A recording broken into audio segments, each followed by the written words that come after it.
heard, to have your views listened to and respected is a fundamental part of human rights for all people.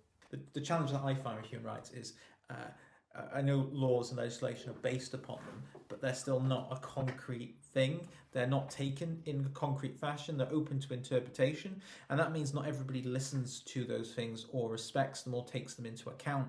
So it's a big part of the work that we do to advocate for people's human rights, because they are overlooked, they are ignored, or they're forgotten about, or they're sidelined, and that's a deep problem. It works really massively because we make sure that people have the rights to work, rights to make sure they have their voices heard, and make sure they get the right service.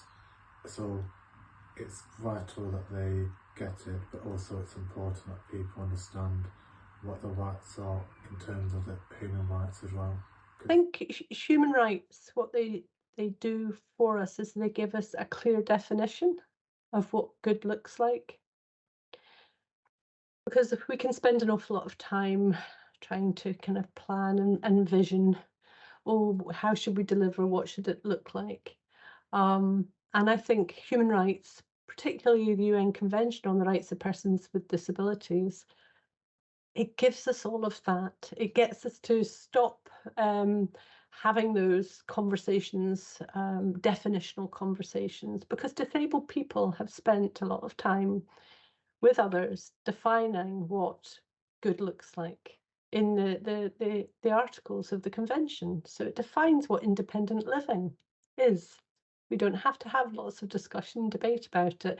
Internationally, around the world, countries have signed up to this definition of independent living. It's there already. We don't have to debate it.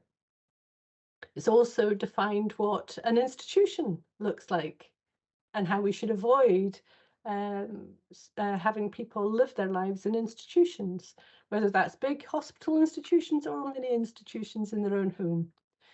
So it gives us a guide, a framework by which we can test what we're doing. We can say, well, we think it's good. We think it's how we should support people. But there's this incredible document that's been tested in law that actually tells us this is actually what good looks like. And it's there for families, it's there for individuals themselves to use to say, in collaboration with other people, advocates and others, this is what good support would look like. This is what a good life would look like. And this is what you should be helping me get. I think it's as simple as that, really.